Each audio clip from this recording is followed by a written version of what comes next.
সম্মানিত দর্শক এবং শ্রোতাবৃন্দ, আমি যশোরী আপনাদের সকলকে জানাই আসসালামু আলাইকুম ওয়া রাহমাতুল্লাহ। আমি একজন কোরআনের স্টুডেন্ট, আমি একজন কোরআনের ছাত্র, এমনকি আমি তিলমিজুর রহমানও। এই কোরআনের একক জ্ঞান যদি আপনার কাছে না থাকে, আপনি যদি আহসানাল হাদিসের সাথে লাহওয়াল হাদিসকে সংমিশ্রণ করে মানুষকে জ্ঞান দেন, তো আপনি হলেন একজন অজ্ঞ ব্যক্তি, এবং অজ্ঞতার ব্ল্যাক হোলে, অজ্ঞতার সাগরে আপনি হাবুডুবু খাচ্ছেন। আপনার নামের সাথে আজহারি হোক, মাদানি হোক, মাক্কি হোক, দেওবান্দি হোক, বেরেলভি হোক, তাবলিগি হোক, জামাত শিবির হোক, পীর মুরিদি হোক, যাই হোক না কেন, আপনি কাসমি হন কিংবা থানাবি হন কিংবা আপনি তাহিরি হন, আপনি বেটে হন, শর্ট হন কিংবা লম্বা হন, তাতে দেখার বিষয় না, এগুলি দেখার কোনো প্রয়োজনও পড়ে না। শুধু আপনারাই লাহওয়াল হাদিস যখন আহসানাল হাদিসের সাথে মিলাচ্ছেন, তখন আপনারাই শুধু পথভ্রষ্ট হচ্ছেন না, যারা আপনাদের অন্ধ মুরিদ, যারা আপনাদের পিছনে চলে, তারা সবাই বাতিলের স্রোতে হাবুডুবু খাচ্ছে, হোক সে মুসলমান শিয়া, মুসলমান সুন্নি কিংবা মুসলমান আহলে হাদিস। এই কোরআনের 39 নম্বর সূরা আজ-জুমারে 23 নম্বর আয়াতে আল্লাহ বলছেন, আল্লাহু নাজ্জালা আহসানাল হাদিসি কিতাবান মুতাশাবিহাম মাসানিয়া তাকশাইরু মিনহু জুলুদুল্লাযীনা ইয়াখশাউনা রাব্বাহুম সুম্মা তালিনু জুলুদুহুম ওয়া কুলুবুহুম ইলা যিকরিল্লাহ যালিকা হুদাল্লাহ ইয়াহদি বিহি মান ইয়াশা ওয়া মান ইউদ্লিলিল্লাহু ফামা লাহু মিন হাদ। আল্লাহ তাআলাই তো সর্বোত্তম হাদিসের একটি লিখিত গ্রন্থ নাজিল করেছেন, যাতে পরস্পর মিল রয়েছে আর যা বারবার পুনরাবৃত্তি করা হয়, যাতে তাদের শরীর কেঁপে ওঠে যারা নিজেদের রবকে সমীহ করে থাকে, তাদের দেহমন আল্লাহ তাআলার কোরআনের দিকে আকৃষ্ট হয়। এই তো আল্লাহ তাআলার হিদায়াত, যালিকা হুদাল্লাহ। এটি হচ্ছে গাইড বুক, এটি কনস্টিটিউশন, এটি সংবিধান। যে খুশি এই সংবিধানের মারফতে হিদায়াত হাসিল করুক, আল্লাহ থেকে যে গুমরাহ হবে তার জন্য পথ দেখানোর মতো কেউ যে নেই।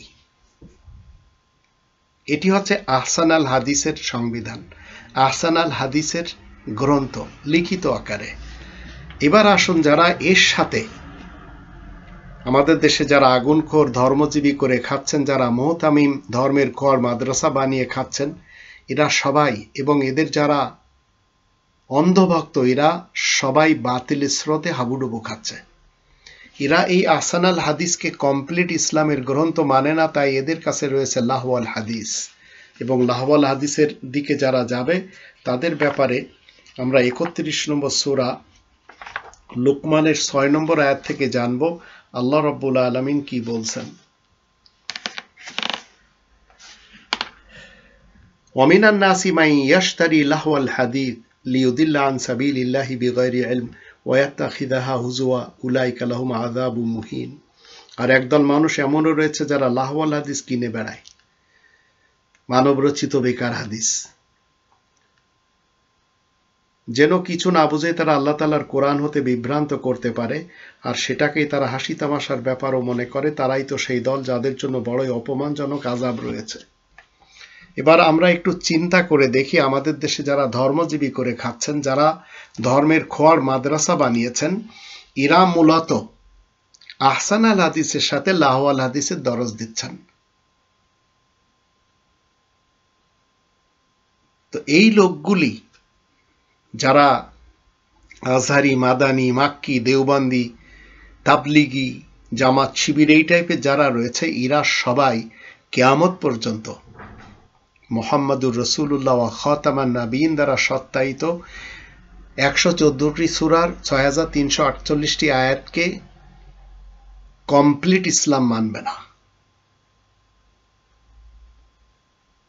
তো এককভাবে আপনাকে আমাকে, আমি বাংলাদেশি সেবা পার্টি নিয়ে কথা বলি, কোরআনের নির্ভেজাল শিক্ষা শিখতে হবে। কোরআনের 5টি দাবি প্রত্যেকটি মানুষের উপরে, সে যেই হোক। কোরআনকে 100% বিশ্বাস করতে হবে, কোরআনের ভাষায় কোরআনকে শিখতে হবে, মাতৃভাষায় কোরআনকে জানতে হবে, কোরআন মতে জীবন কাটাতে হবে, কোরআনের তাবলীগ করতে হবে। তো যুগে যুগে আমরা ইসলামের শত্রুদেরকে দেখতে পাই, এরা কোরআনের ব্যাখ্যার নামে হাদিস মানে, লাহওয়াল হাদিস, তাফসির মানে, শানে নুজুল মানে, ফাজাইল মানে, ফয়জান মানে।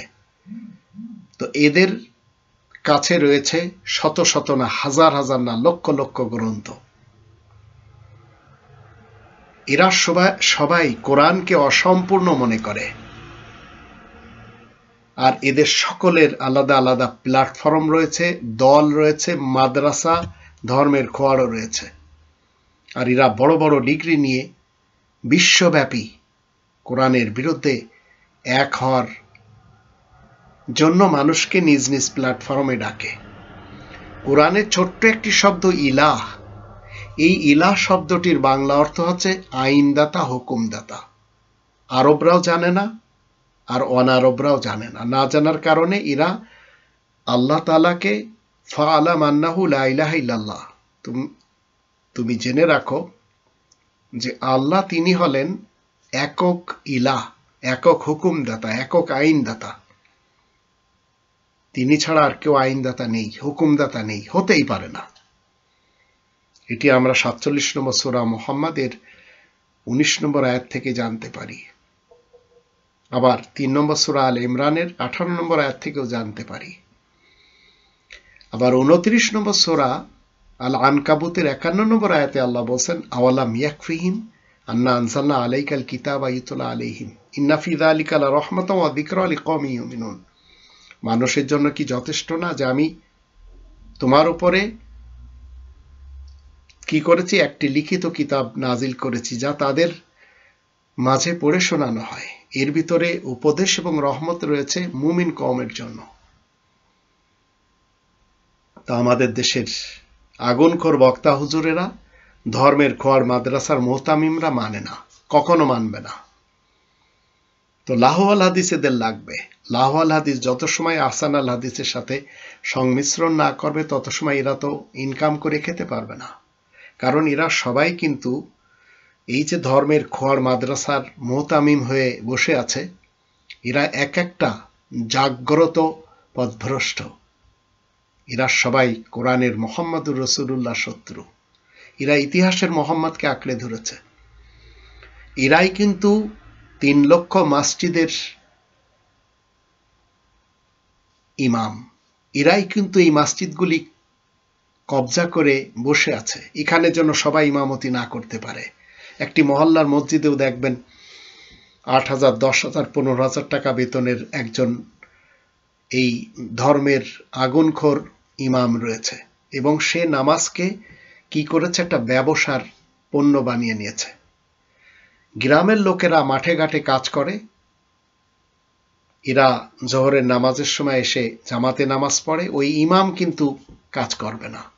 ঠিক আসরও পড়ে, মাগরিবও পড়ে, ইশাও পড়ে, আবার ফজর পড়ে সব জমিতে চলে যায়। আবার যারা অন্যান্য ব্যবসা বাণিজ্য করে বা চাকুরি করে সেই স্থলে চলে যায়।